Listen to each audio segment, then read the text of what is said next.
Imagine leaving everything behind to find freedom. For 30 years, Elias Thorne found his in the heart of the Rocky Mountains, a ghost in a world of his own making. He thought he was safe. He thought he was alone. But on a night so cold the air felt brittle, a single deliberate knock shattered his solitude. It wasn't a bear. It wasn't a traveler. It was something impossible. Something that had been waiting for a very long time. What happens when the past you ran from finds you in the one place you thought it couldn't reach? And what dark secret is a ghostly trapper willing to share only with him? Get ready, because the mountain has a story to tell, and it's about to change everything for the man who calls it home. Chapter 1. The Knock in the Night.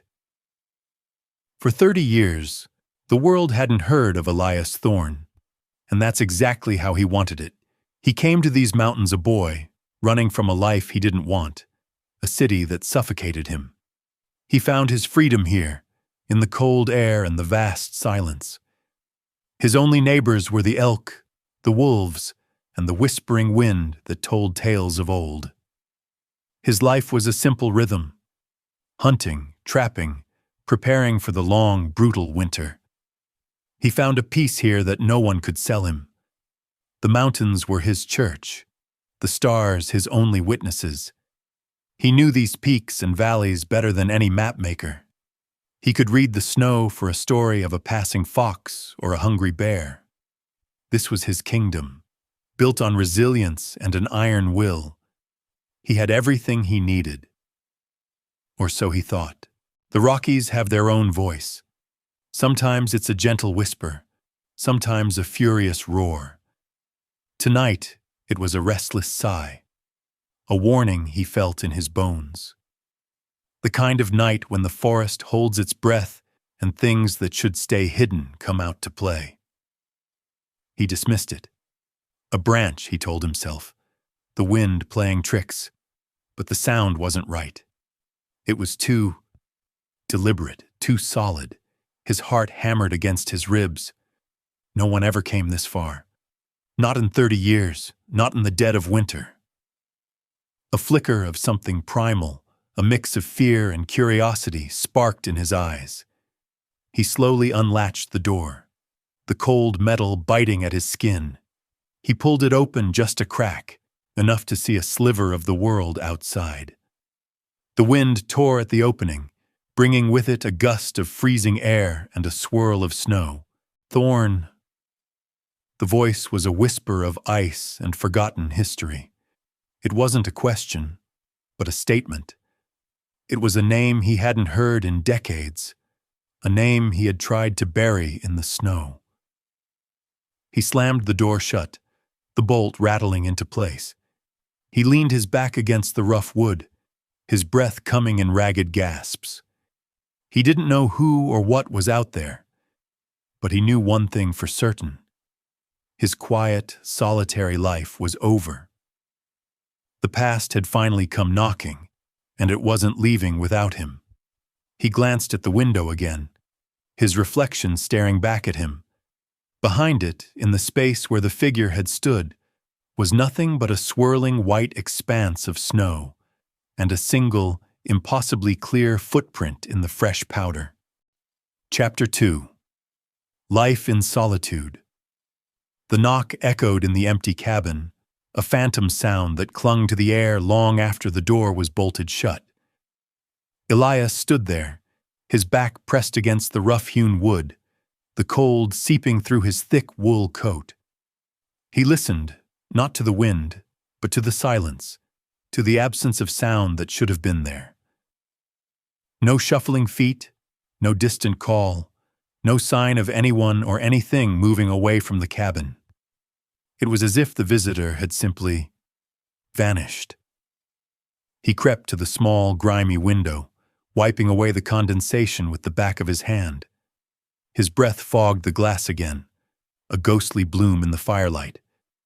He squinted into the blizzard, his keen eyes trying to pierce the wall of white. There was nothing. only the howling wind and the endless swirling snow.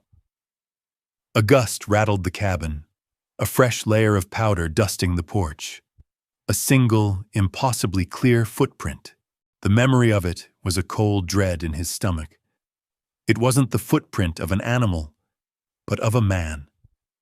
A man wearing worn, heavy boots. A man who had stood on his porch and spoken a name that felt like a curse. A name he hadn't heard in 3 decades. Elias walked back to the hearth, picking up his whittling knife. The smooth wood felt foreign in his hand now. The rhythm of his solitary life, the comfort he had found in repetition, was shattered. 30 years of careful habit, of building a world where only he existed, undone by 3 simple knocks. He remembered the early days. He arrived in the Rockies with a pack on his back, and a past he was desperate to outrun. The first winter nearly killed him. He was a boy from the city, soft and unprepared. The cold was a physical weight, the silence a crushing presence. He had to learn everything from scratch: how to read the sky for a storm, how to find food in a frozen landscape, how to build a fire that wouldn't go out. He learned by trial and error, his body bruised and his spirit tested. He learned to respect the mountains, not to fear them, but to know them as a living, breathing thing. He learned their moods, their dangers, their secrets, and he found a kind of peace in that understanding. A peace that made him feel connected to something ancient and powerful. This wasn't a life of hardship. It was a life of purpose. Every day was a testament to his own survival, a victory against a world that had tried to break him. He looked around the cabin. Every object told a story. The handmade stool by the fire, a testament to his first clumsy attempts at woodworking. The deer antlers hanging over the door, trophies from a season of successful hunting. The worn leather-bound book on the shelf, a gift from a traveling merchant years ago, its pages a window to a world he no longer remembered. This place wasn't just a shelter. It was a monument to his endurance. But the ghost's visit had cast a shadow over everything. It wasn't just a threat. It was a challenge. A challenge to the very foundation of his life. The knock wasn't just on his door. It was on the wall of his solitude. A wall he had spent 30 years building brick by brick against the memories of a life he had left behind. He put the knife down, the firelight catching the sharp edge. His gaze fell to a faded photograph tucked away in a corner of his chest, a small, cracked image of a young woman with a kind smile. A flicker of pain crossed his face. That was the life he had run from. The memories of her were a beautiful torment, a constant reminder of what he had lost and what he had to do to survive. He couldn't ignore the knock. Not now. The figure's voice, the pale blue light in the shadows, the impossibly clear footprint. It all added up to a debt. A debt that was finally being called in. He grabbed his rifle and began to clean it, the familiar, methodical movements a calming balm to his frayed nerves. He would face this, whatever it was. He was no longer the soft city boy who had stumbled into these mountains. He was Elias Thorne, a creature of the wild, and this wild held its secrets tightly. He finished cleaning the rifle, his hands steady, his mind made up. He had to go outside. He had to see if the footprint was still there, if the wind hadn't erased the proof of his sanity. He grabbed the latch, his hand freezing on the cold metal. A low, scraping sound came from the other side of the door, a slow, deliberate sound, as if something was dragging itself across the wooden planks of his porch.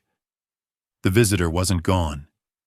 He was still out there, waiting. Chapter 3.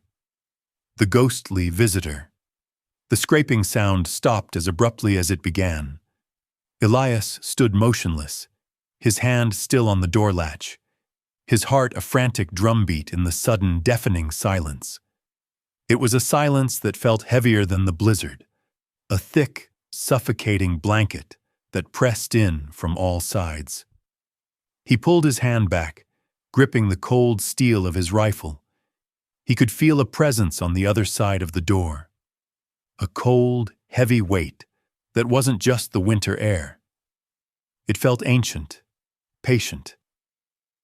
He peered through a small knothole in the wood, his eye a tiny focused point in the darkness. The view was distorted, a blurry circle of swirling snow and shadow. And then it was there. A face pale and gaunt, filling the tiny portal. The eyes, those two pinpricks of cold, pale blue light, burned with an intensity that made him recoil.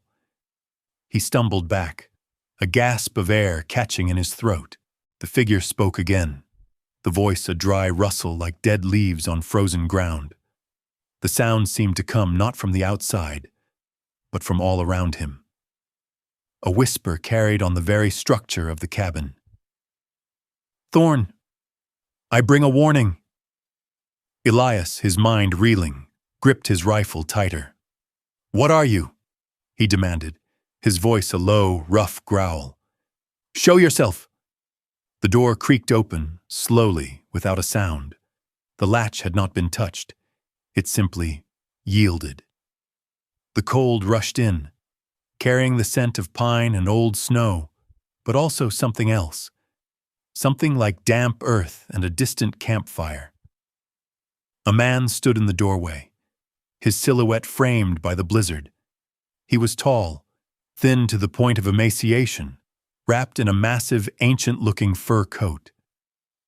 His face was a network of deep-set wrinkles, his cheeks hollowed, and his eyes. They were the same cold, burning blue that Elias had seen through the knothole. The figure stepped inside, not walking, but seeming to glide. The snow on his boots didn't melt. There was no dripping water, no footprints left on the wooden floor. He closed the door behind him with a silent, languid gesture. "My name is Jedediah," the man said, his voice a little clearer now, though still a dry, withered sound. "And I am a man long forgotten." Elias lowered his rifle slightly, a sliver of confused disbelief cutting through his fear. This wasn't a living man. He knew that with the certainty of a man who had lived his life in the wild. But this wasn't a ghost he'd read about in old stories either. This was a presence, a will, a physical form that defied all logic. Jedediah moved closer to the fire, his movements slow and deliberate. He held his hands out to the flames, but they cast no shadow. The firelight passed through his hands as if they were made of smoke. "I was a trapper 100 years ago," Jedediah continued, looking at Elias. His blue eyes seemed to pierce through the present, seeing something far in the past. "This land, it was my home, my legacy, until it was taken." Elias felt a chill that had nothing to do with the freezing air. This was no madman. This was something supernatural, a piece of history given flesh. "Taken by who?" Elias asked, his voice barely a whisper. Jedediah turned his head, his gaze settling on Elias. A slow, chilling smile spread across his face, a rictus of dried skin and bone. "By greed, by men who came for the silver. They promised fortunes. They brought death." The words hung in the air, heavy and foreboding. Elias's mind raced, trying to make sense of the story. Trappers, miners, silver. It was a tale as old as the frontier itself. But what did it have to do with him? Why had this spirit come to his cabin in the dead of winter? Jedediah gestured with a spectral hand towards the mountain range visible through the window. They sealed a great treasure in the heart of this mountain. A hidden river, a settlement of fools, and a mine that breathes death. My family, they were a part of it. The last words were filled with a deep, bottomless sorrow that was almost more chilling than his spectral presence. Jedediah's form flickered slightly, as if the memory was too painful to contain. The spirits of the lost. They are stirring, Jedediah whispered, his voice dropping to a near inaudible level. The mountain will soon claim its price, a price that must be paid in blood. You must find the treasure. You must free us. Elias shook his head, a mix of disbelief and stubbornness hardening his face. I'm a trapper, not a treasure hunter. I don't believe in ghosts or curses. Jedediah's form solidified, his blue eyes burning with renewed intensity. You are more than you think, Thorne. You have the spirit of the mountain in you, the will to survive. You are the only one who can pass through the darkness without being consumed by it. I know, because I am the trapper who tried and failed. He raised a skeletal hand, pointing directly at Elias's chest. The mountain is waking up, the silver calls, and the lost are ready to take their revenge. They will come for the treasure, and they will take you with them if you do not act. Jedediah's form began to fade, his edges blurring like smoke. The mine. Find the mine, before it finds you. Jedediah's figure dissolved entirely, leaving behind nothing but the cold. The door slammed shut with a sudden, violent gust of wind, and the sound of the latch clicking into place was a chilling finality. Elias was alone again, but the silence was now filled with the echoes of a 100-year-old warning. He stared at the spot where the ghost had stood. There was no evidence of the visit, no footprints, no moisture, nothing. But the air was thick with the scent of pine and a distant, unsettling sorrow. He had to decide if he was losing his mind, or if the past had just given him a choice. Become a ghost himself, or venture into the heart of a mountain to save the souls of the lost. He looked at the map he had drawn years ago of the surrounding peaks. He knew them all except one, a hidden river. The words of the ghost echoed in his mind. The mountain was waking up, and he had a feeling his solitude was the first thing it would consume. Chapter 4. A warning from the past. The silence was a new kind of terror. The cabin, once his sanctuary, was now just a box, cold and empty, its walls no longer a barrier but a hollow drum for the phantom echoes of Jedediah's voice. Elias stood in the middle of the room, his rifle hanging limply in his hand. He wasn't afraid of the cold, or the dark, or the wild beasts outside. He was afraid of what he had just seen. He was afraid he was losing his mind. He tried to shake it off. 30 years alone in the wilderness could do strange things to a man. The mind could conjure up ghosts and legends, desperate for company. He told himself it was just a fever dream, a trick of the flickering firelight and the howling wind. But the details, the name Jedediah, the hidden river, the mine that breathes death. These weren't the vague musings of a lonely mind. They were far too specific. He walked to his wooden chest, his movements stiff and deliberate, as if he were walking through thick water. He opened it, his gaze falling on the small, faded photograph. The smile of the young woman in the picture was a sharp, painful reminder of the life he'd abandoned. He ran a thumb over her face, the memories a beautiful, haunting poison. He hadn't just run from a city. He'd run from a future. He'd run from a truth that was just as hard to face as the one Jedediah had just left behind.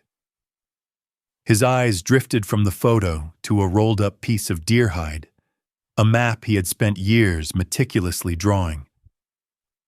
It was a cartographer's nightmare, a beautiful, sprawling testament to every valley, peak, and stream he knew. He unrolled it on the table, its edges curling slightly. His calloused fingers traced the familiar contours of the land. He knew every inch of this map. But Jedediah's words had planted a new seed of doubt. A hidden river, a place he had never seen. He stared at a section of the map he had always marked with a question mark. It was a dense, treacherous part of the mountains, a place of sheer cliffs and sudden drops that he had always avoided. The terrain was too unstable, too dangerous. He'd never bothered to explore it. But as he looked at it now, a memory stirred. An old story told by a grizzled trapper at a trading post, a tale Elias had long since dismissed as pure fiction. A tale of a lost settlement and a fortune in silver sealed away by a terrible curse.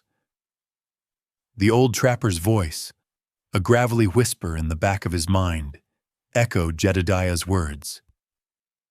He had spoken of a river that flowed not on the surface, but deep beneath the stone, a river of silence, a place of eternal twilight where no man should go.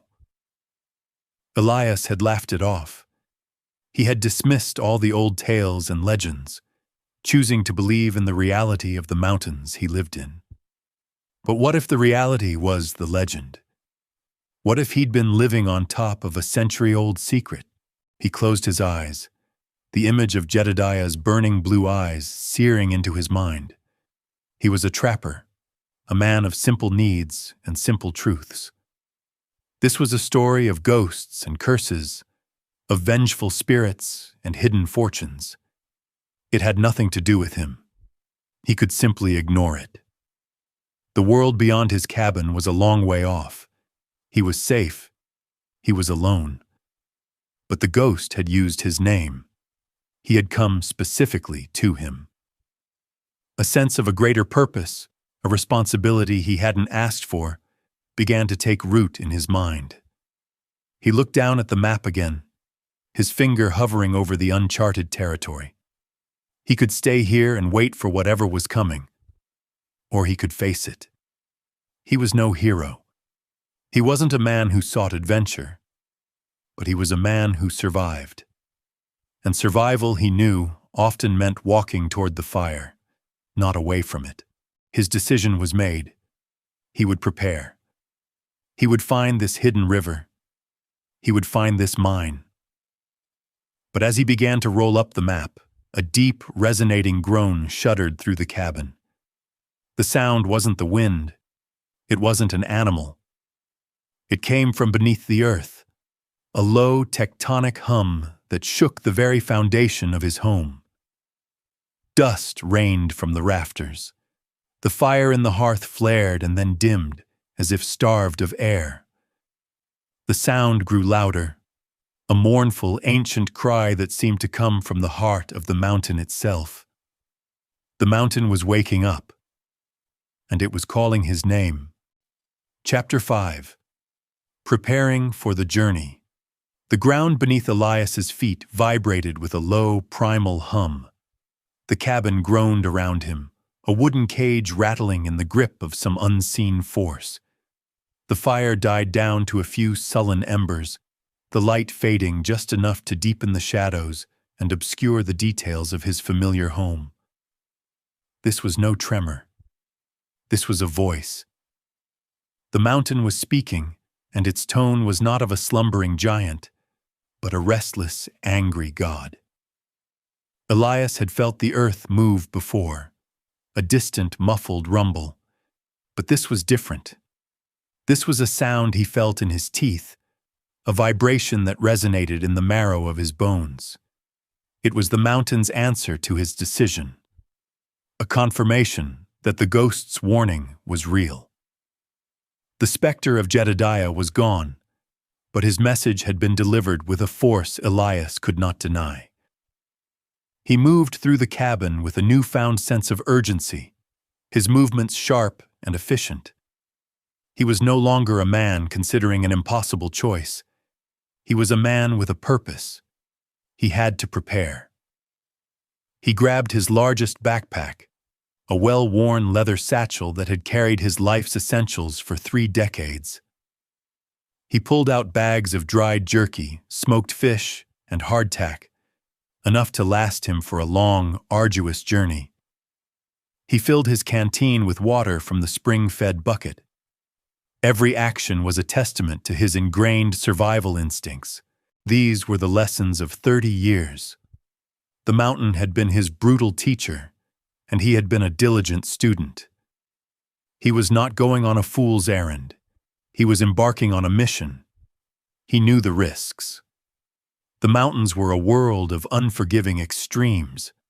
A wrong step could mean a broken leg and a slow death. A sudden storm could bury a man alive. But he was no longer afraid of the cold or the heights. His fear had been replaced by a grim determination. He checked his rifle, a heavy, reliable companion. The bolt clicked with a satisfying sound. He meticulously cleaned it, the oil a familiar scent, the smooth metal a comforting weight in his hands. He packed extra ammunition, a coil of rope, a few spare blankets, and his best hunting knife. This was a journey into the unknown, a descent into the very heart of the mountain. He couldn't afford to be unprepared. He thought of the ghost's words. The mountain will soon claim its price, a price that must be paid in blood. It wasn't a warning about the wild, but about something else, something supernatural. He didn't know what awaited him in the hidden mine, what spirits the mountain had trapped within its rocky embrace. But he knew he wouldn't go in blind. His eyes fell on a small leather pouch, hanging from a nail near the door. Inside were a few silver coins, the last remnants of his old life. He looked at them with a mixture of scorn and resignation. They were worthless here. But the mountain's secrets were tied to silver, to a forgotten mine. He wondered if this journey would be a reunion with the very thing he had run from: greed. The hum from the mountain was a constant, low drone now, a heartbeat in the stone. It was getting colder, the air in the cabin growing thick and heavy. A thin sheet of ice began to form on the inside of the window pane. It was a sign, a final chilling confirmation that he was out of time. He had to go now, before the full fury of the winter, or the mountain itself, was unleashed. He slung the pack over his shoulder, its weight a familiar comfort. He was ready.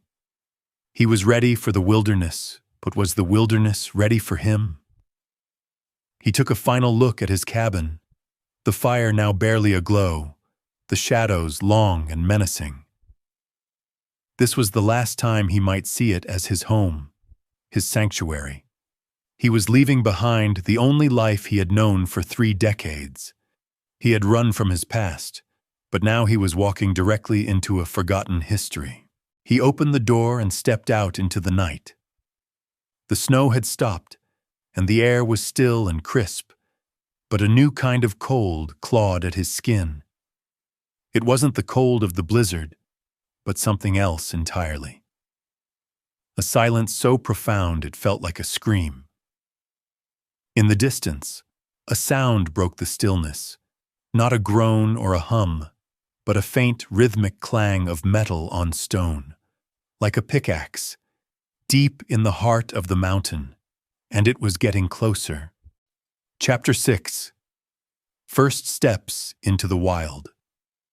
The rhythmic clang of metal on stone cut through the profound stillness of the night. It was an impossible sound, carried on a cold wind that hadn't been there a moment ago. Elias stood on his porch, the weight of his pack a familiar burden, the cold, stale air of the mountains a new, terrifying reality. The sound was faint but clear, a steady, measured beat, a miner's call from a century ago. The mountain wasn't just humming, it was working. He descended the 3 steps from his porch, the familiar snow crunching under his boots. But the sound felt different now, an intrusion in the quiet. He was no longer just a trapper leaving his cabin. He was a pilgrim embarking on a sacred, terrifying quest.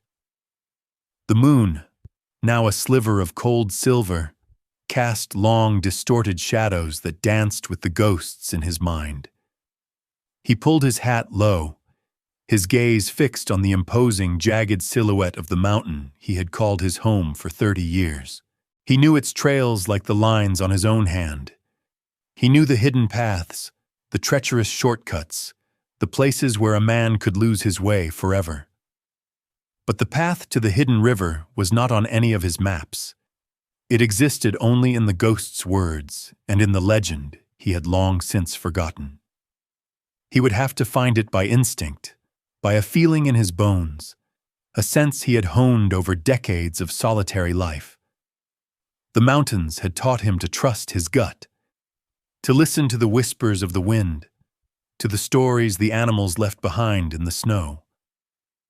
He was no longer just a man against nature.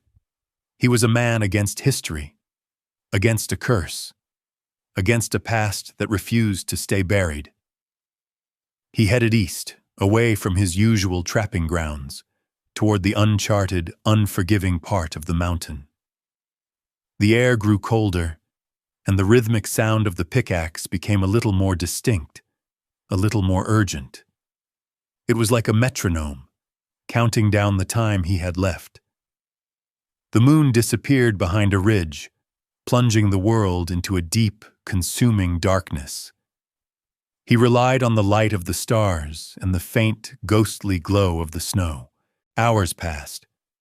The landscape changed, the gentle slopes giving way to sharp, rocky terrain. The pine trees, once a comforting sight, now loomed like skeletal giants against the sky. The wind carried a new scent, not of pine and cold air, but of damp earth and something else. Something metallic, something like old blood. He came to a stop at the edge of a great, gaping canyon. The chasm was a black tear in the earth, and the wind that rushed up from its depths was a cold breath of the underworld. This was the place. He had always avoided it, feeling a deep, primal unease. He now knew why. This was where the trapper's tale began. This was where the river of silence began its journey. He looked down into the inky abyss. The sound of the pickaxe was louder here, echoing off the canyon walls, a steady, tireless rhythm. He pulled the rope from his pack, his hands numb with cold, but his mind sharp and focused. He found a sturdy rock formation and secured the rope.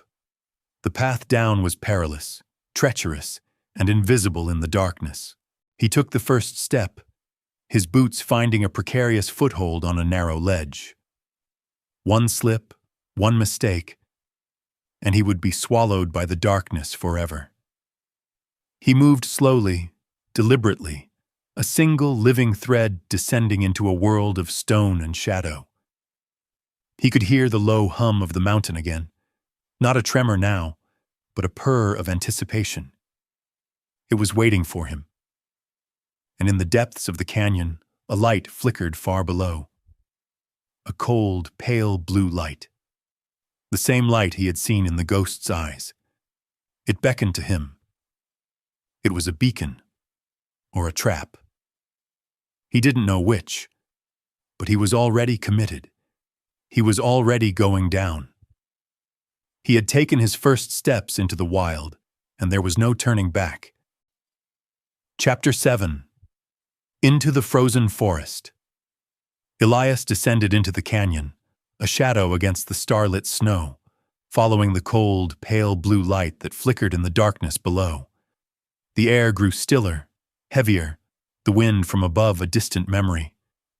He moved with the slow, practiced grace of a man who knew every muscle, every joint, every limit of his body. The rock face was a treacherous maze of frost and jagged edges, but his gloved hands found purchase with an instinct born of decades in the wild. The rhythmic clang of metal on stone grew louder now, no longer a distant echo but a clear, insistent beat. It seemed to pulse from a deep, unseen source, a heartbeat in the earth itself. The cold, otherworldly light at the bottom of the canyon was a beacon, a single point of unnatural warmth in a world of ice and shadow. He reached the bottom, his boots landing softly on a bed of ancient frozen leaves and hard-packed snow. The canyon floor was a different world. Above him, the sky was a narrow strip of black, dotted with stars. The walls of the chasm rose like cathedral spires, dark and forbidding. The faint light was coming from a break in the canyon wall, a narrow opening that led into a cavern. The air smelled not of pine and winter, but of damp, cold stone and something else, a coppery, metallic scent that made the hairs on the back of his neck stand up. He was at the mouth of the mine. Elias moved towards the opening, his rifle held ready, his senses on high alert. He was no longer just a trapper exploring the mountains. He was an investigator, a man delving into a forgotten tragedy. The clang grew deafening, echoing off the cavern walls, a relentless, tireless sound. But as he drew closer, he realized something chilling. The sound wasn't coming from inside the mine. It was coming from a different direction. He turned, peering into the dense forest that grew along the canyon floor. The trees were old and gnarled, their branches heavy with snow and hoarfrost, their roots twisting like skeletal fingers in the frozen ground. And in the heart of that forest, the cold, pale blue light flickered again. It was a beckoning light, a siren's call pulling him deeper into the woods. The sound of the pickaxe was there too, a ghostly, tireless rhythm. He moved towards the light, his boots sinking into the deep, powdery snow. The forest was eerily silent, devoid of the usual sounds of nocturnal animals. There was no hooting owl, no rustling in the undergrowth, just the faint, rhythmic clang and the dancing blue light. Elias felt a profound sense of wrongness. This was a place where life had once thrived, now a place where only memories stirred. He followed the light for what felt like miles, the trees growing thicker, their branches forming a tangled canopy that blocked out the stars. The air was now thick with an unnatural cold, a chill that seemed to seep into his very soul. He saw them then, the signs. Faint, ghostly trails of footprints in the snow, not his own, and not from any living creature. They were 100 years old, faded and almost invisible, yet impossibly clear. The prints of a dozen men, all wearing heavy, square-toed boots. They led directly towards the pale light. He stopped, his heart hammering against his ribs. The light was just ahead, illuminating the base of a massive ancient pine tree. And leaning against the tree was a figure, tall and gaunt, shrouded in a heavy fur coat. The wide-brimmed hat cast a shadow over its face, but Elias could see the 2 points of cold, pale blue light burning in the darkness. It was Jedediah. But he wasn't alone. Standing around him, their spectral forms flickering in the pale light, were a dozen other figures, miners. Their clothes were tattered and stained with dirt and rust. Their faces were hollow and gaunt, their eyes the same pale, burning blue as Jedediah's. One of them held a pickaxe, its handle worn and smooth, its head rusted and chipped. He raised it slowly, deliberately, and brought it down against a large stone in the ground, the sound of the clang echoing in Elias's ears. The sound was 100 years old, a ghost of a sound, yet it was so real, so impossibly present. Jedediah looked directly at Elias, his spectral face filled with a grim, knowing sorrow. "The spirits of the lost," His voice rustled like dead leaves. "They are trapped here in the cold, waiting to be freed. You must lead them. The mine waits for you." The miners turned, their blue eyes fixing on Elias, their faces a gallery of ancient torment.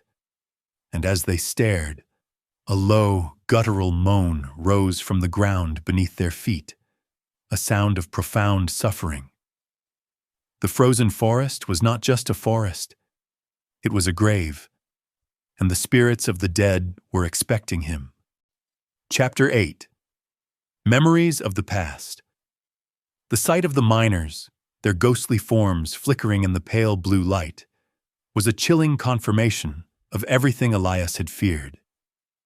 He stood frozen, the cold seeping into his bones, his mind struggling to process the unholy sight.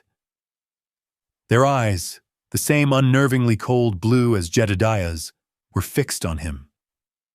They weren't just staring, they were pleading. Their faces, gaunt and etched with silent agony, were a silent testament to a century of torment. The low, mournful moaning that rose from the ground was the sound of their souls, trapped and suffering.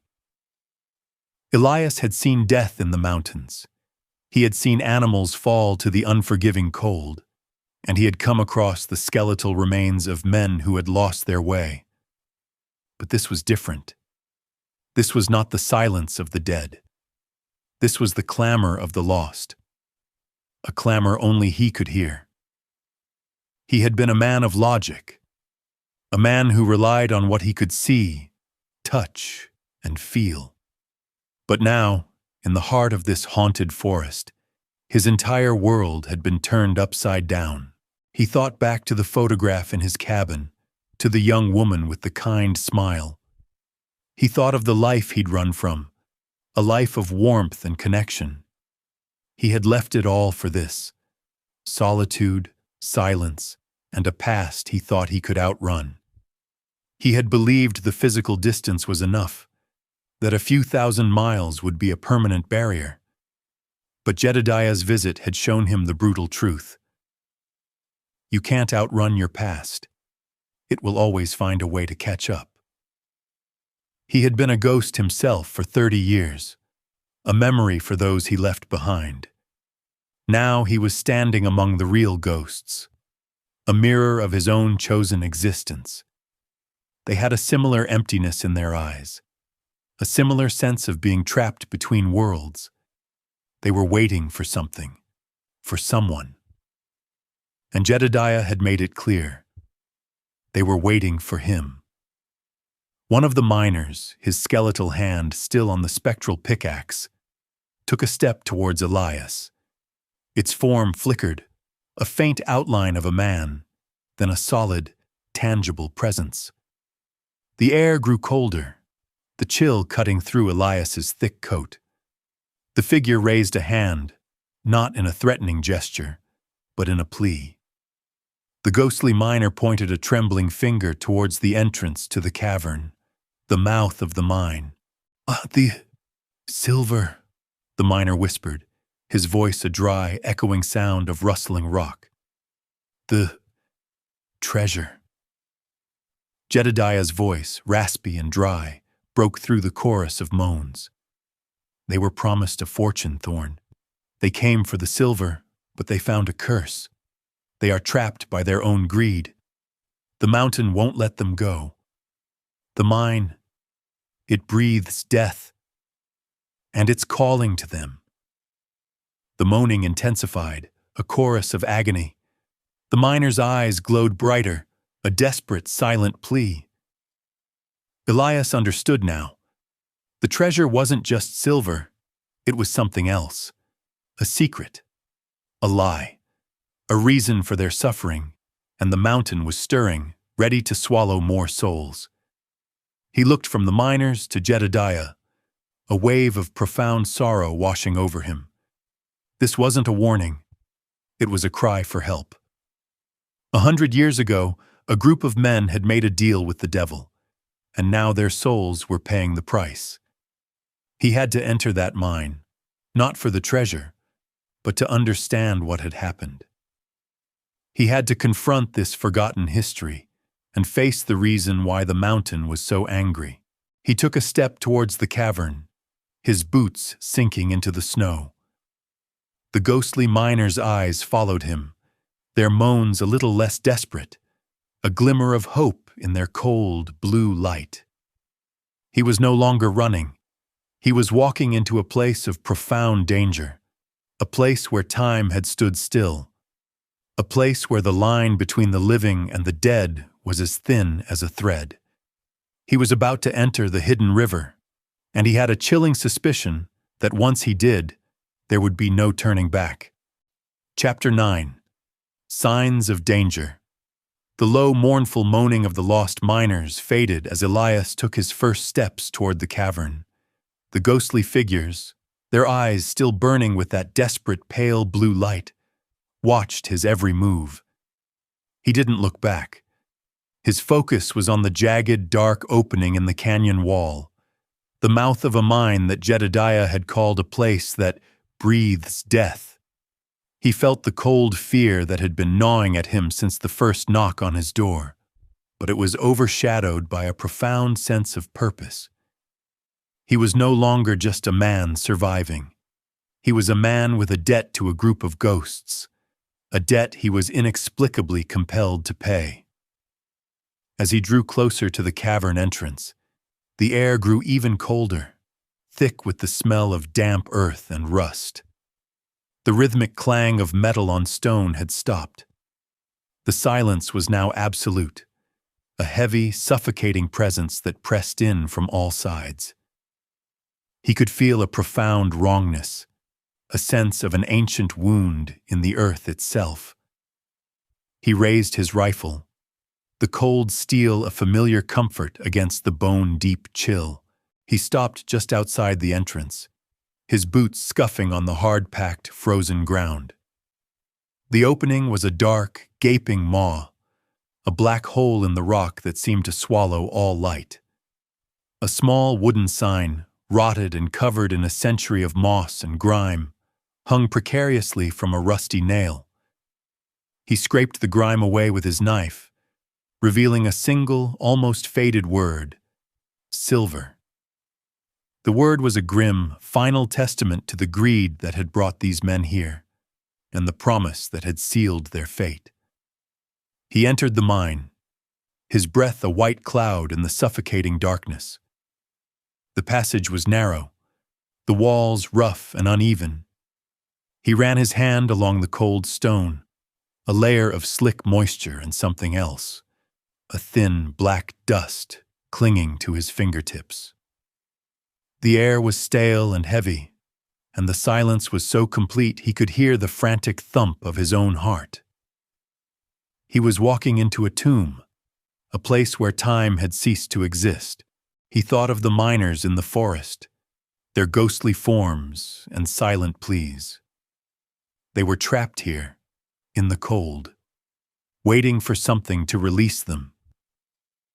He had a chilling suspicion that the treasure they had died for wasn't silver at all. It was something else, something far more valuable to a ghost. The memory sent a shiver down Elias's spine. The prospector had gone mad. He had died in a hospital a few weeks later, screaming about a breathing mountain and a river of stone. Elias had dismissed it as a cautionary tale about greed, but now, standing in the heart of that very mountain, the story felt chillingly real. He was in the mine that breathes death. He continued deeper into the mine, his rifle leading the way. The tunnel twisted and turned, and the only light was the small, ethereal glow of a phosphorescent moss that grew on the stone walls. It was a ghostly, sickly green, casting an eerie pallor on everything. He saw them then, the signs of danger. Faint, skeletal scratch marks on the walls, as if a man's fingernails had desperately tried to claw their way out. The marks were old, but impossibly clear, a testament to a final, brutal struggle. Further on, He saw a pile of rusted mining tools, a pickaxe, a shovel, and a few discarded lamps. The tools were covered in the same black dust that clung to the walls. He knelt down, running a finger through the dust. It wasn't dirt. It was something else. It was fine, almost like ash. He had a sudden, terrifying thought. This dust, it was the remnants of the miners. 100 years ago, these men had been consumed by the mountain, their bodies turned to ash by some unseen force. He stood up, his heart pounding. The air in the mine felt colder, and he could feel a presence. It wasn't the presence of a ghost, but of something alive, something ancient and malevolent. A sound came from deeper in the mine, a low, grinding sound, like stone on stone. It was coming from the direction of the hidden river. He knew, with a certainty that chilled him to the bone, that the mountain wasn't just a place of death. It was a living, breathing entity, and it knew he was there. The mountain had just given its final, deadly warning. Chapter 10. The Hidden River. The low, grinding sound of stone on stone echoed from the depths of the mine, a sound both mechanical and impossibly alive. Elias pushed on, the light from his lantern cutting a weak path through the profound darkness. He was no longer just a man in a cave. He was a living presence in a tomb of the dead. The ghostly glow of the phosphorescent moss on the walls was his only other guide, casting an eerie, sickly light on the skeletal scratch marks that covered the stone. The tunnel began to slope downwards, the air growing colder, heavier. The grinding sound grew louder now, a constant, low-frequency roar. He rounded a corner, his boots skidding on a layer of slick black grime, and stopped dead. Before him was a cavern, vast and impossibly large. The lantern light was swallowed by the immense space, but the ghostly moss illuminated the edges of a great, rushing body of water. It was the hidden river. It didn't flow in a riverbed of rock and stone. It flowed in a riverbed of pure, unblemished silver. The water itself was dark and murky, but the riverbed beneath it glowed with a faint, ethereal light, as if the silver itself was alive. The sight was both beautiful and deeply unsettling, a sight that defied all logic. Elias knelt at the edge of the river, his mind a whirlwind of disbelief and awe. The river of silver, it was real, a legend, a cautionary tale, given flesh and form beneath the earth. He reached out, his hand hovering over the water. It was icy cold, but it wasn't just water. He could feel a current of pure, raw energy pulsating from the silver, a current that felt both exhilarating and deeply dangerous. The grinding sound was coming from the center of the river, a sound like 1,000 tons of rock shifting against itself. He looked up, his gaze following the source of the sound to a massive rock formation in the center of the cavern, a jagged, dark pillar rising from the glowing silver riverbed. And on the surface of the pillar, carved into the stone, were hundreds of strange, jagged symbols. The same symbols he had seen in the prospector's story. The talismans. He realized now that these weren't just symbols. They were seals. The grinding sound was the mountain trying to break them, to set free whatever lay beneath the pillar. The mountain was waking up. The lost spirits were stirring. And the treasure. The treasure wasn't the silver. It was something far more ancient, something far more sinister. He looked back at the entrance to the cavern, at the faint, sickly glow of the moss. He could still turn back. He could still run. He could go back to his cabin and pretend he had never seen any of this. But the spirits of the lost miners, their gaunt faces, their pleading eyes, were a permanent fixture in his mind. He had to know. He had to understand. He had come this far. He had to go to the center of the river. He put a foot in the water, the shock of the cold making him gasp. It was a cold that had nothing to do with temperature, a cold that seeped into his bones and tried to freeze his very soul. The silver glowed brighter beneath his feet, a sudden blinding flash that illuminated the entire cavern. And in that brief moment of light, he saw them. They were everywhere. Their ghostly forms, their pale blue eyes glowing in the darkness. They weren't just in the forest. They were here, standing in the middle of the river of silver, a silent, ethereal army. The grinding sound stopped, and the silence returned, a heavy, expectant presence. The miners were waiting. They were waiting for him to cross the river. But as he looked at their faces, he saw something new. Not just agony, not just sorrow. He saw a profound, ancient rage. The treasure wasn't a secret. It was a curse. And the miners were not just victims. They were guardians. And they were not going to let him pass. Chapter 11. The Abandoned Settlement. Elias stood at the edge of the river of silver, the ghostly forms of the miners surrounding him, their pale blue eyes burning with an ancient rage. He felt the cold, raw energy of the silver coursing through the water, a current of pure, malevolent power. The moaning of the spirits was a low, guttural roar now, a sound of profound torment that echoed off the cavern walls. He was trapped. The miners were a spectral blockade, a barrier between him and the center of the river, a barrier between him and the treasure he had to find. He took a step back, his hand instinctively going to his rifle. But what good was a bullet against a ghost? He was a man of the mountains, a man of flesh and blood.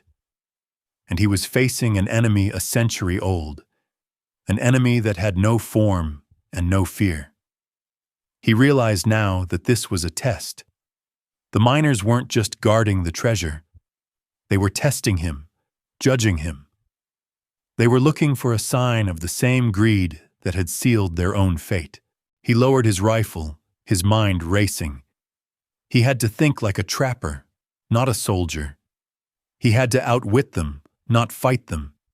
He had to show them he was different, that he wasn't here for the silver. He looked at their faces, at the agony in their eyes, and he spoke. "I am not here for your silver," he said, his voice a low, steady sound that echoed in the vast cavern. "I am here for your story. I am here for your peace." The moaning stopped. The ghostly forms of the miners wavered, their blue eyes flickering, a mix of confusion and disbelief. Jedediah's specter appeared among them, his face a grim mask of silent judgment. "Do you know our story, Thorne?" Jedediah's voice was a dry, rustling whisper, but it was filled with a new, chilling intensity. "Do you know what we did to each other? What we became for this?" He gestured to the glowing riverbed. Elias shook his head. "I know only what you've told me, that you were trappers, men of the mountain, who came here for a promise of fortune and found a curse instead. I know that you are trapped, that your souls are in pain, and I know that the mountain is waking up." Jedediah's face softened, a flicker of profound sorrow in his eyes. "You are right. We were trappers. We had our families. We had our lives. But the silver, it spoke to us. It promised us a life we could only dream of. We came here, all of us, to build a new life, a new settlement. We built it with our hands, with our sweat and our hope." The memory ended, and Elias was back in the cold, dark cavern, the spectral miner's eyes filled with a new wave of agony. The moaning returned, a low, guttural chorus of profound regret. Jedediah pointed a spectral finger towards a far corner of the cavern, a place where the ghostly light of the moss was thickest. The settlement. It's still here, Thorne, beneath the stone, buried under a century of earth and rock. It's our legacy, our shame, our tomb. The curse. It started there. The greed. It consumed us. It made us turn on each other. Elias looked at the spot Jedediah was pointing to. He could see a faint outline of a log cabin, a ghostly remnant of the life they had once lived.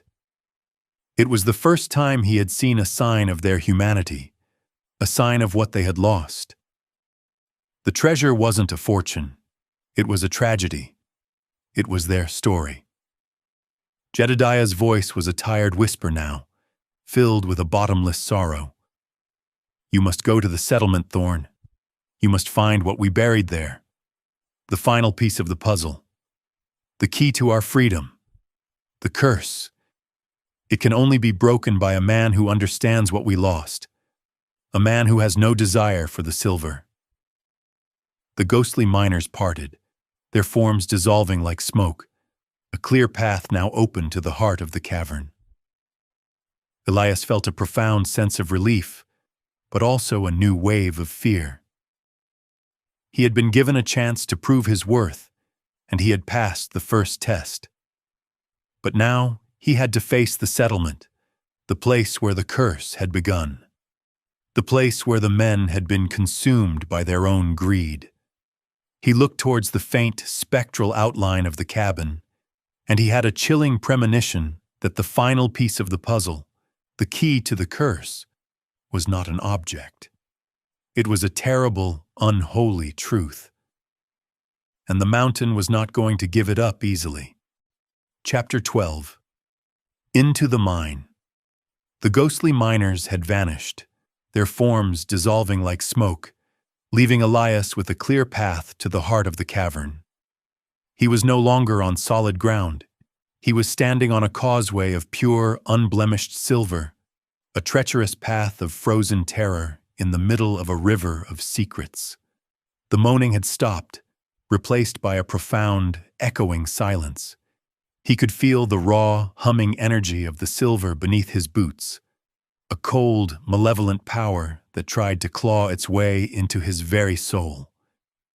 He moved forward, his steps slow and deliberate, his rifle held high. His mind was a maelstrom of confusion and fear, but his body was a machine of pure survival, a testament to 30 years of instinct. He was no longer in a mine. He was in a ghost story. The ghostly outline of the settlement in the distance was his destination, a beacon of truth in a sea of lies. He thought of the miners' faces, the agony in their eyes, and the profound sorrow in Jedediah's voice. They had been trapped by their own greed, a greed that had led them to a promise of fortune and a reality of torment. He, Elias Thorne, a man who had run from a life of promises and fortune, was now their only hope. The irony of it was a bitter, cold taste in his mouth. He reached the end of the causeway, his boots finding solid ground again. The air was thick and heavy, the darkness absolute. The ghostly outline of the settlement was just ahead, a collection of spectral cabins and tents, a silent monument to a forgotten tragedy.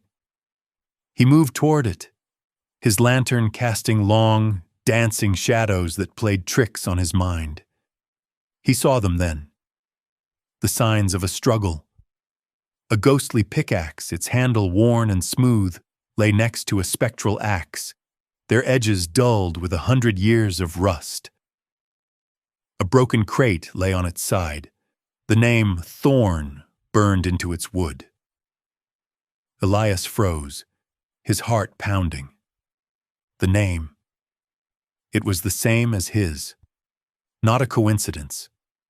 It was a message, a link to a past he didn't know he had. The memory hit him like a physical blow. Jedediah. The trapper. The ghost. He was his great-grandfather. The curse. It was his family's curse. The greed of his ancestor, a man he had never known, had led to the deaths of a dozen men, and their souls were now trapped in this mountain. The terrible weight of this revelation settled on his shoulders, a weight 100 years old. He wasn't just a random stranger who stumbled upon a secret. He was a part of it. He was a part of the story. He moved towards the main cabin, its spectral form a flickering, ghostly presence in the darkness. The door, its wood rotted and covered in a century of grime, hung open on a single rusty hinge. The smell of damp earth and rot was overpowering. He stepped inside, his lantern casting a dim, flickering light on a scene of silent, frozen horror. The cabin was in a state of chaos. A table lay on its side, chairs broken and scattered. The floor was covered in a thick layer of dust and grime, and a small, leather-bound book lay open on the floor, its pages covered in strange, spidery handwriting. He picked it up, his hands trembling. It was Jedediah's journal. He opened it, his eyes scanning the pages, a new horror dawning on him with every word he read. The journal was a testament to the slow descent into madness. Jedediah had written of the greed, the arguments, the fights. He had written of the curse, of the breathing mountain, and the river of stone. He had written of a hidden chamber, a secret room beneath the mine, a place where the silver was stored, a place where the curse was sealed. And he had written of a final sacrifice, a deal with the mountain, a deal that would seal their fate forever. He looked up from the journal, his mind reeling. The floor beneath his feet was ajar, a small wooden trapdoor ajar. A single small candle, its wax melted into the floor, was lying next to it. He knew what he had to do. The treasure wasn't silver. It was a secret, a terrible, unholy truth that had to be unearthed. He knelt down, his hand on the trapdoor. The air that rushed up from the dark hole was cold and stale, a breath of pure evil. He had to go down. He had to face his family's curse. But as he looked down into the black abyss, he saw something else, something that made his blood run cold. A single, faint, shimmering light. A blue light. The light of a ghost. And it was waiting for him. Chapter 13. Echoes of the Lost. Elias stared into the blackness of the trapdoor, the single ethereal blue light beckoning from below.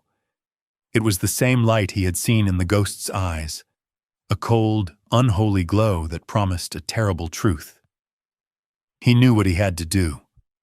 The journey was not about treasure, not about glory, not even about breaking a curse. It was about facing his family's past, about 100-year-old debt that he, an unwitting heir, had to pay. He had to go down. He had to face his ancestors' truth, a truth that had been buried in this mountain for a century. He took a deep breath, the stale, musty air of the mine filling his lungs. He lowered himself into the hole, his feet finding a series of wooden rungs, each one slick with a century of moisture. He descended slowly, carefully, the light from his lantern casting long, dancing shadows on the rough-hewn walls. The blue light below him flickered, a silent, ghostly beacon in the darkness. He reached the bottom, his boots landing softly on a bed of fine, black dust. The room was small, a cramped, low-ceilinged chamber that smelled of damp earth and rust. In the center of the room, a large wooden chest sat on a raised platform of stone. It was covered in a thick layer of dust, and on its lid, carved into the wood, were the same jagged symbols he had seen in Jedediah's journal. The talismans. The blue light came from a single, spectral lantern that hung suspended in the air above the chest. The lantern swayed slightly, casting long, distorted shadows that moved and danced like ghosts. He looked at the chest, a profound sense of foreboding settling in his stomach. This was the treasure. This was the secret that had sealed the miner's fate. He reached out, his hands trembling, and slowly, carefully, opened the lid. He expected to find a fortune in silver, a trove of gold and jewels, but the chest was empty. There was no silver, there was no treasure. There was only a single, small, tarnished silver locket. He picked it up, his thumb tracing the familiar, smooth surface. It was the same locket his father had told him about, the one his great-grandfather, Jedediah, had left for his family. He opened it, his heart pounding. Inside, there was a single faded photograph, not of a woman with a kind smile, but of a man. A man with a full beard and a strong frame. A man who looked exactly like him. Jedediah. And underneath the photo, a single folded piece of paper. He unfolded it, his eyes scanning the spidery, faded handwriting. It was a single, final entry from Jedediah's journal. My fellow miners, my brothers, they are gone. The mountain, it consumed them. They came for the silver, and it gave them a curse instead. I alone survived. The treasure, it's not the silver, it's the curse itself. It's a deal I made with the mountain, a deal I made to seal their fate. The silver, it was only bait. I took the real treasure, the cursed silver, and I sealed it in this chest. I sealed it with their souls, and I buried it beneath the earth. The mountain, it told me I had to take a life to save my own. The life I took, it was mine. I traded my freedom, my soul, for a chance to save them. The curse is sealed, but it can only be broken by a man of my blood, a man who has no desire for the silver. He must come here. He must find the hidden river. He must unearth the curse, and he must refuse the deal. The words blurred before his eyes. Elias realized now what Jedediah had done.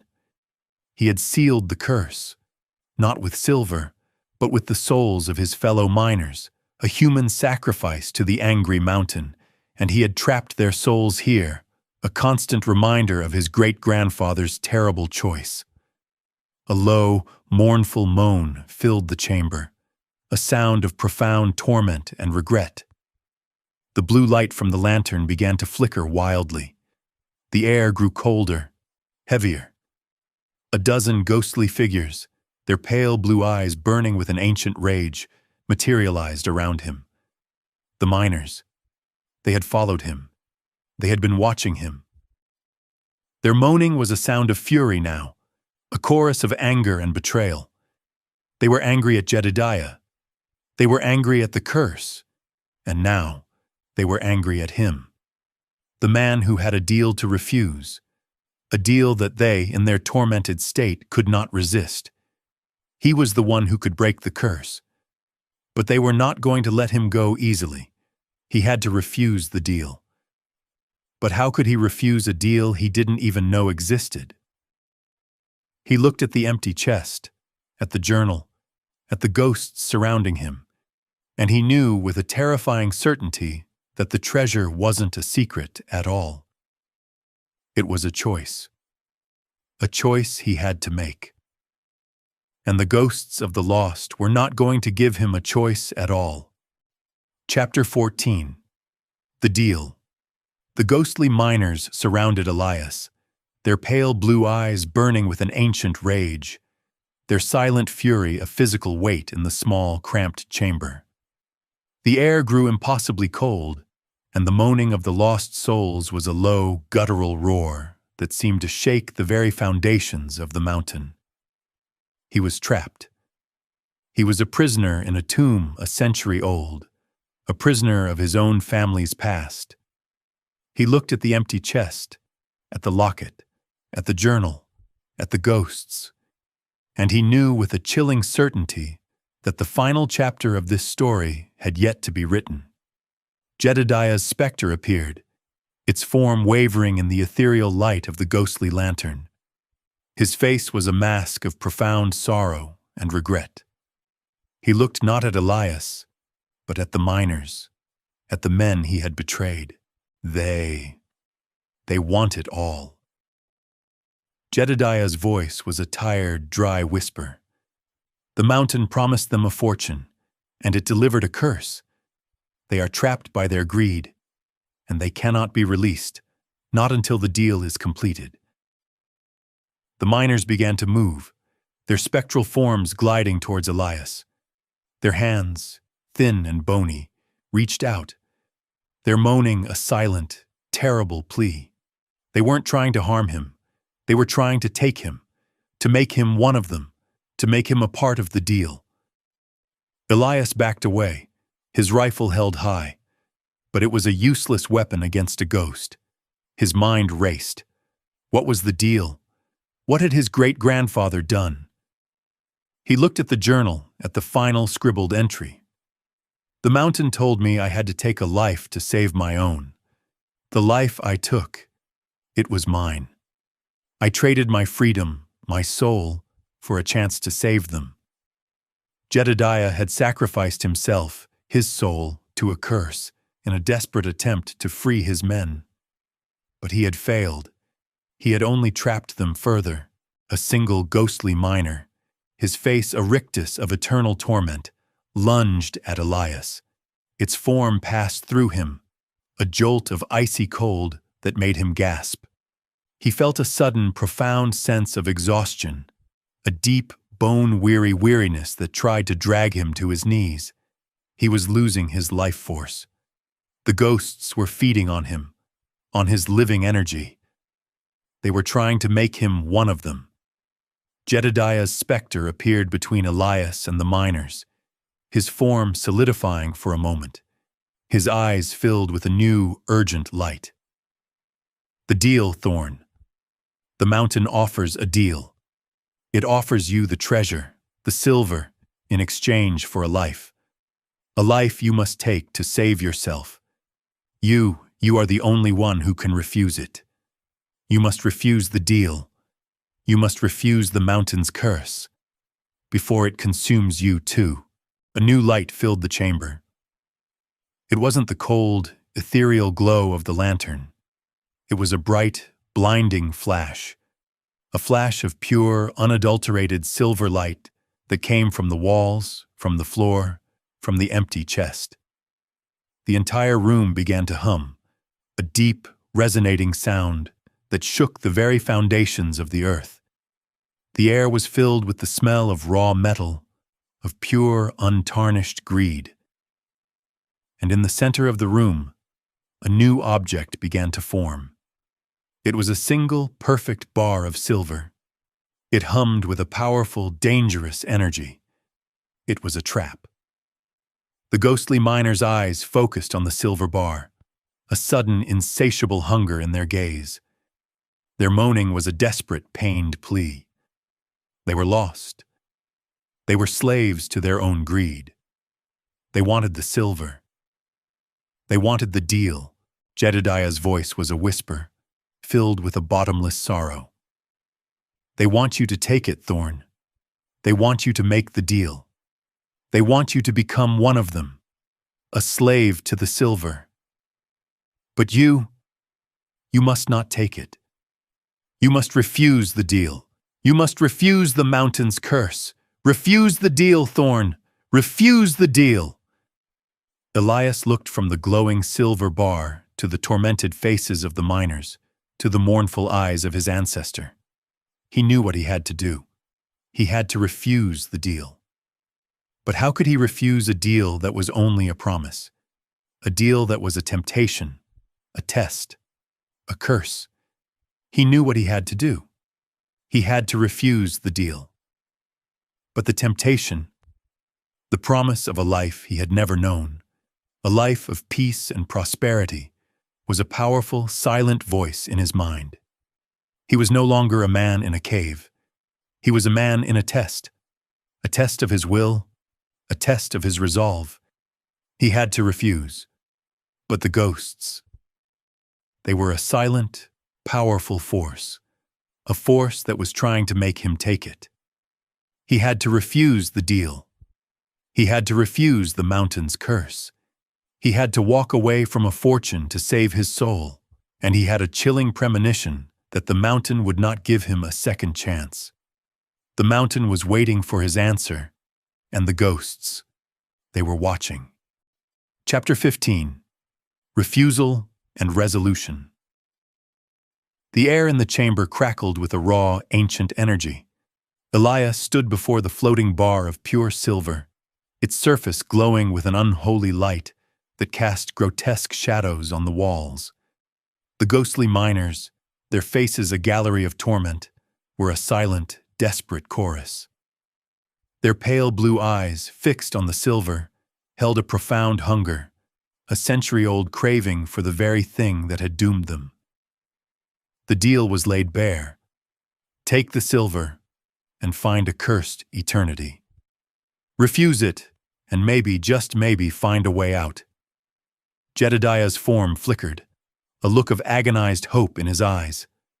Refuse it, Thorne! It's the only way! His voice was a rasp, a final desperate plea from a soul burdened with a terrible secret. Elias looked at the silver. It wasn't just metal. It was a promise. It was everything he had run from. The wealth, the power, the life he had abandoned. It was the easy way out. He could feel its pull, a subtle, insidious whisper in his mind, telling him to take it, to become a part of the mountain's terrible cycle. He closed his eyes, and a different image came to mind. The image of the young woman in the photograph. Her kind smile, the future he had sacrificed. It was not a life of wealth, but a life of peace, a life of love. He had run from it, but he had never stopped yearning for it. He would not become the man his great-grandfather had been. He would not give in to greed. He opened his eyes, and the burning in them was not of hunger, but of profound, unshakable resolve. I refuse, he said, his voice a low, steady sound that echoed in the silent chamber. The words hung in the air, a final, defiant statement. The ghostly miner's eyes widened in a mixture of confusion and disbelief. The air was filled with a sudden, deafening silence. The bar of silver began to waver, its light flickering wildly. The humming sound that had shaken the mountain for what felt like an eternity began to fade. I refuse your curse, Elias said, his voice growing stronger now. I refuse your treasure. I am not a slave to your greed. As he spoke, the silver bar began to dissolve, its perfect form melting into a swirling vortex of shimmering light. The miners' eyes followed the light, a look of profound sorrow on their faces. The light faded, leaving the chamber in darkness. A darkness so absolute it felt like a final goodbye. The ghostly miners' forms began to waver, their edges blurring, their faces losing their grim, tormented rictus. The moaning returned, but it was different now. Not a sound of agony, but a low, mournful sigh of release. Jedediah's form was the last to remain. He looked at Elias, a profound sense of gratitude and peace in his eyes. You have done it, Thorne. You have refused the deal. You have broken the curse. His voice was no longer dry and rasping, but soft and clear, the voice of a man finally at rest. The mountain, it will sleep now. And the souls of the lost, they are finally free. His form began to fade, a ghostly wisp of smoke in the darkness. The true treasure, it's not the silver, it's the peace we sought, a peace we can finally have. Thank you, my son. Thank you for freeing us. And then, he was gone. Elias stood alone in the darkness. The air in the chamber was clean and fresh, devoid of the smell of rust and rot. The cold was gone, replaced by a cool, gentle warmth. He had done it. He had refused the curse. He had freed the souls of the lost. He looked at the empty chest, at the locket in his hand, and he felt a profound sense of peace. He had come here for a treasure he did not want, and he had found something far more valuable: a family, a past, and a future. He had come into this mine as a man running from his past. He was leaving as a man who had faced it and found redemption. The mountain was silent now, but the path to his cabin was a long, cold road, and his journey was not yet over. He had a family secret to keep, and a life to return to.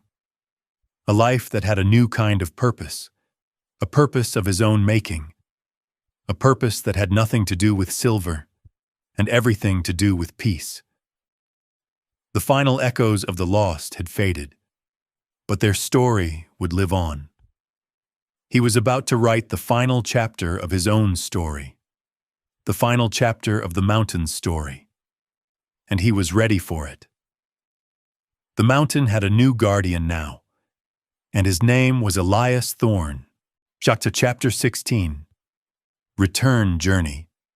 Elias emerged from the hidden chamber, leaving the empty chest and the journal behind, a final silent tribute to the lost souls who had found their peace. The air in the mine was no longer cold and stale. It was clean and fresh, a cold, invigorating breath of the living world. The ethereal glow of the phosphorescent moss had faded, replaced by the deep, profound darkness of a natural cave. The curse was gone, the treasure was gone, and the ghosts of the lost were finally at rest. He walked through the mine, his footsteps echoing in the silence, a profound sense of peace settling in his soul. The scratch marks on the walls were still there, but they no longer felt like a testament to agony. They felt like a final goodbye. He reached the cavern, his boots stepping onto the shore of the hidden river. The riverbed was no longer glowing with silver light. It was just a riverbed of dark, cold stone. The curse had been lifted. The magic was gone. He looked up at the opening, at the faint, distant light of the stars. His journey was not yet over. He had to return to his cabin. He had to go back to the life he had chosen, a life he had risked everything to save. He had come here as a man running from his past. He was leaving as a man who had faced it, a man who had become a living bridge between two worlds. He emerged from the canyon, the cold air biting at his skin, the starlight a cold, distant comfort. The sound of the pickaxe was gone. The hum of the mountain was gone. The world was quiet now, a silence that felt not like an absence but like a presence, a new kind of peace, a peace he had earned. The memory gave him strength. He was a man of the mountains.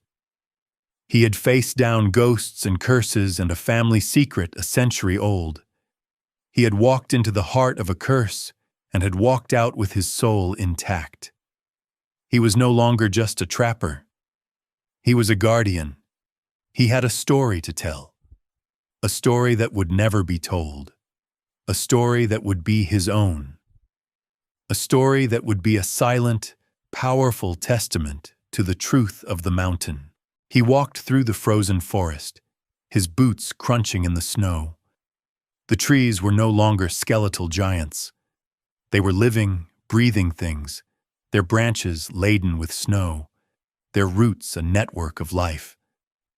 He felt a profound sense of connection to this place, a connection he had never felt before.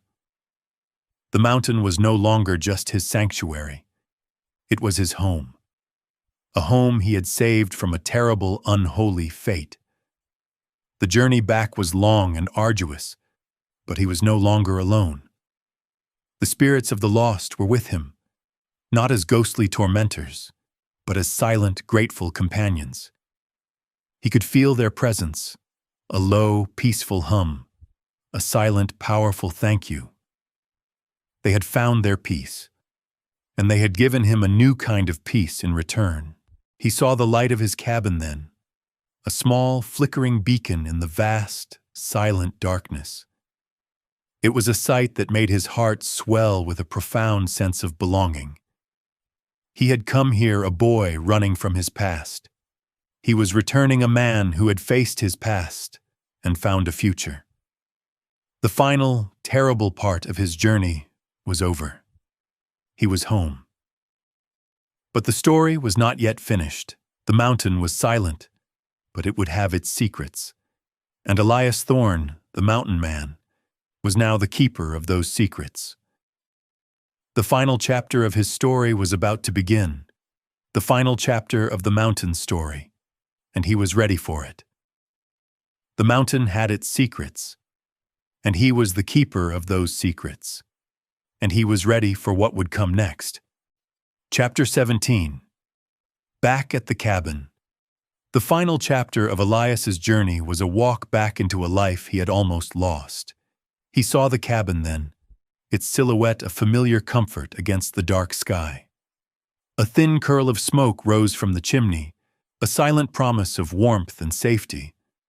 He felt a profound sense of homecoming, a sense of belonging he had not felt since the first time he had stepped into this valley 30 years ago. He had come here seeking solitude. He was returning with a new kind of peace, a peace born of a profound, terrible truth. He reached the cabin, his boots crunching on the packed snow of the porch. The door, the very door that had been knocked on by a ghost, was still ajar, a silent testament to the night of terror that had unfolded within. He pushed it open and stepped inside, the familiar scent of pine and wood smoke filling his lungs. The fire, which had died down to a few sullen embers, was still glowing, a small, defiant light in the darkness. He sat down in his chair, the one he had made with his own hands, and stared into the fire. He was a different man now. He had walked into a ghost story and had walked out with his soul intact. The mountains were no longer just his sanctuary. They were his home, a home he had saved. He was no longer just a trapper. He was a guardian. The mountains had a secret, a terrible, beautiful secret that he, and only he, would ever know. He would never tell the story of the hidden river, of the curse, of the lost souls who had found their peace. The truth would be a silent, powerful testament to the man he had become. He was a keeper of secrets, and he was content with that. He reached into his pack, his hands numb with cold, and pulled out the small, leather-bound journal, Jedediah's journal. It was a tangible link to a past he never knew he had, a link to a family he had never known. He opened it, his eyes scanning the final scribbled entry. He must refuse the deal. He had done it. He had refused the deal. He had broken the curse. He was no longer a man running from his past. He was a man who had faced it and found redemption. He was tired. The long, arduous journey had taken its toll. He was a man of flesh and blood, a man who had faced a 100-year-old curse and had survived. He would sleep now. He would rest. He would return to the quiet, peaceful rhythm of his life. But he would never be the same. The mountains would always have their secrets, and he would always be the keeper of those secrets. He would be a living monument to a forgotten tragedy, a testament to the power of a man's will. He put the journal away, his hands trembling with exhaustion. He would sleep now. He would rest. He had a life to return to, a life that had a new kind of purpose, a purpose of his own making, a purpose that had nothing to do with silver and everything to do with peace. The final echoes of the lost had faded, but their story would live on. And he was about to write the final chapter of his own story, the final chapter of the mountain story, and he was ready for it. The mountain had its secrets, and he was the keeper of those secrets, and he was ready for what would come next. Chapter 18. The Final Knock. Elias woke with a start, a familiar sound echoing in his mind. Not the ghostly knock of Jedediah, but the sharp crack of an axe on wood. He sat up in his chair, the fire a low, warm comfort in the hearth.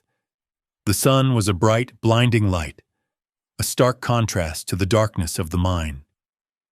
He had slept through the night. He had slept through his grief and his terror. He had slept and had woken up a new man.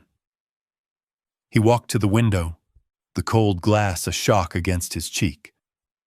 Outside, the world was a pristine sheet of white, the snow a silent, sparkling blanket that covered the entire valley. And standing in the middle of his yard, a large, burly man with a thick beard and a warm, kind smile was splitting wood. His axe rose and fell in a steady, rhythmic cadence, a sound of life and labor and peace. The man looked up, his eyes meeting Elias's. He waved, a broad, friendly gesture. "Morning, neighbor," he shouted, his voice a deep, booming sound that was filled with an infectious warmth. "Looks like you got some visitors. I figured I'd help out with the firewood while you were getting ready." Elias stared at the man, a profound sense of confusion and disbelief washing over him. He had no neighbors. He had lived in this valley for 30 years, and he had never seen another soul. The man's axe was a sound of life, a sound that was a direct contrast to the ghostly echoes of the mine. He walked to the door, his heart a frantic drumbeat in his chest. He pushed it open and stepped out into the crisp, cold air. The man stopped splitting wood and walked towards him, his hand outstretched. "Name's Alistair," he said, his voice filled with a warmth that was a direct contrast to the cold. "Alistair Thorne. My father just died, and I inherited his cabin. I thought I'd come out and get it ready for my wife and kids." The name. It was the same as his. Thorne. A shiver ran down Elias's spine. This man, this Alistair Thorne, he was not a ghost. He was flesh and blood. He was his family. Alistair looked at him, a flicker of confusion in his eyes. "You all right, friend? You look like you've seen a ghost." Elias smiled, a slow, tired but profound smile. "I think I have," he said, his voice a low, rough growl. "I think I have."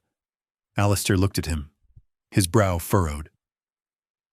"Well, you're welcome to stay with me and my family. My wife makes the best stew you've ever had. We'd love to have you." Elias looked at the man, at his kind smile, at his outstretched hand. He had come here seeking solitude. He was leaving with a family he had saved, a family that had, in turn, saved him. He looked around the valley, at the silent peaks, at the pristine snow. The mountain was quiet now, a silent, peaceful giant. The curse was gone. The ghosts were at rest. And he, Elias Thorne, a man who had run from his past, had found a future. A future that was a gift from a dead man who had, in turn, saved him. He looked at Alistair, his hand still outstretched, and he felt a profound sense of belonging, a sense of peace that he had never felt before. He had come here a boy, running from his past. He was leaving a man who had faced his past and had found a family that had, in turn, saved him. He took Alistair's hand, a firm, warm handshake. "Thank you," he said, his voice filled with a profound sense of gratitude. "Thank you for everything." Alistair smiled, a broad, warm smile. "No problem, neighbor. We're family now, and family always looks out for each other." Elias smiled, a slow, tired but profound smile. He had come here a man of solitude. He was leaving with a family he had saved, and a family that had, in turn, saved him. The final chapter of his story was about to begin, the final chapter of the mountain's story, and he was ready for it. The mountain had its secrets, and he was the keeper of those secrets. And he was ready for what would come next. Chapter 19. The final knock. The morning sun streamed through the cabin window, a stark and brilliant contrast to the cold darkness of the mine. Elias was packing. He moved through the cabin with a sense of finality, his hands carefully folding his wool blankets, his eyes lingering on the familiar objects he had made. The chair by the fire, the whittling knife, the worn maps, they were all a part of him, a part of the life he was leaving behind. He was no longer just a man in a cabin. He was a man with a future. Alistair, his newfound cousin, stood by the hearth, a look of profound respect in his eyes. "You know, my father always talked about you," he said, his voice a low, warm hum. "He said his great-grandfather went west and never returned. He told me a story about a curse, a family secret that was lost with him. He said he had a feeling his long-lost cousin was out here somewhere." Elias looked at him, a flicker of a smile on his face.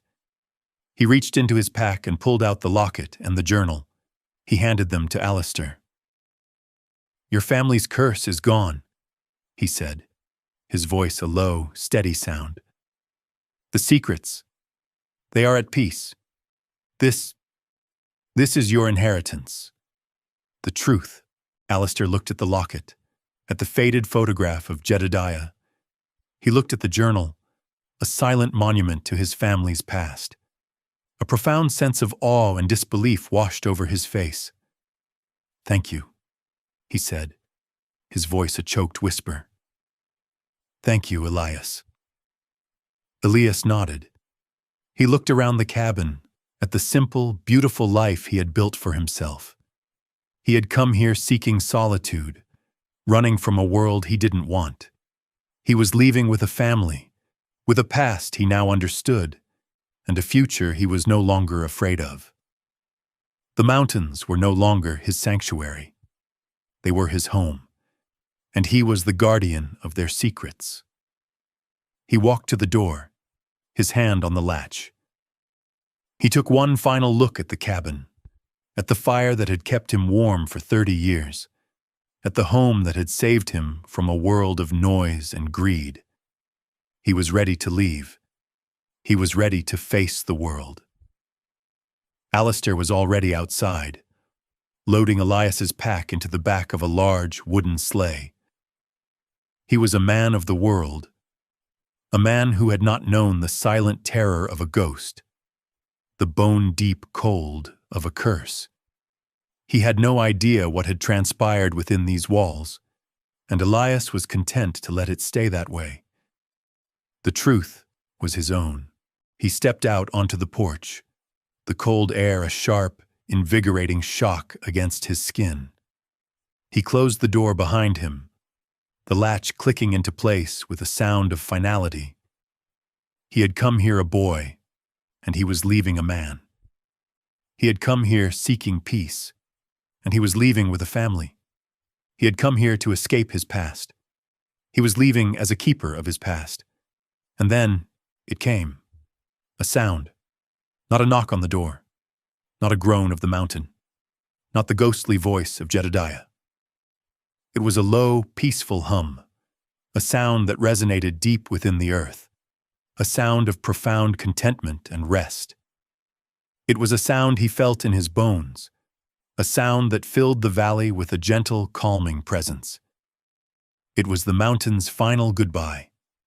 The curse was broken, the ghosts were at peace, and the mountain itself, it was sleeping now. A deep, long, peaceful sleep. Elias smiled, a slow, tired, but profound smile. He had refused the deal. He had broken the curse. He had freed the souls of the lost, and he had found his own peace. He turned and walked away from the cabin, towards the sleigh, towards Alistair, towards his new life. The road ahead was long and winding, a road that would take him away from the mountains and back into the world. But he was not afraid. He was not alone. The mountains would always have their secrets, and he would always be the keeper of those secrets. But his story was finally at an end, and he was ready for a new beginning. He was ready for the final knock, the final, peaceful, conclusive knock, the final goodbye. And he was ready for the new life that awaited him. He was ready to be home. Chapter 20. Echoes of the Lost. The road away from the cabin was long and winding, a thread of hope woven into the pristine white blanket of the valley. Elias sat in the sleigh, his hands resting on his knees, the cold air a sharp and invigorating kiss against his skin. Beside him, Alistair drove with a quiet confidence, his face filled with the simple, easy warmth of a man who had found a long-lost family. They rode in comfortable silence, the only sound the gentle jingle of the bells on the horses' harnesses and the soft crunch of the runners on the snow. Elias looked back, his eyes fixed on the distant silhouette of the mountain. It was a familiar sight, but it was different now. It was no longer a silent, brooding presence, but a gentle, peaceful giant. The hum was gone. The cold, malevolent energy was gone. The mountain was sleeping now, a deep, long, peaceful sleep, a sleep it had earned. He thought of the ghosts, of the lost souls who had found their peace. He could feel their presence, a low, peaceful hum in his soul, a silent, powerful thank you. They were with him, not as ghostly tormentors, but as silent, grateful companions. They had given him a profound gift, a gift of peace, a gift of a new kind of freedom. The memories were a part of him now, a part of his story. He would never tell them. The truth would be a silent, powerful testament to the man he had become. He was a keeper of secrets, a guardian of the mountain. They came to a small wooden shack, a simple, rustic building that was a sharp contrast to the silent, ghostly cabins of the lost settlement. Alistair pulled the sleigh to a stop and turned to Elias, a warm, kind smile on his face. "We're here," he said, his voice a low, gentle sound. This is our home. Your home. We have a fire going and a warm meal waiting for you, and a family who is waiting to meet you." Elias looked at the shack, at the smoke curling from the chimney, at the small, cozy light in the window. He felt a profound sense of homecoming, a sense of belonging he had never felt before. He had come here seeking solitude. He was leaving with a family he had saved, and a family that had, in turn, saved him. He looked back at the distant silhouette of the mountain one last time, a final, silent goodbye. The mountain was sleeping now. The curse was broken. The ghosts were at peace. And he, Elias Thorne, a man who had run from his past, had found a future. He had found a family. He had found a home. The final chapter of his story was at an end, and he was ready for a new beginning. He was ready for the final knock, the final peaceful, conclusive knock, the final goodbye. And he was ready for the new life that awaited him. He was ready to be home.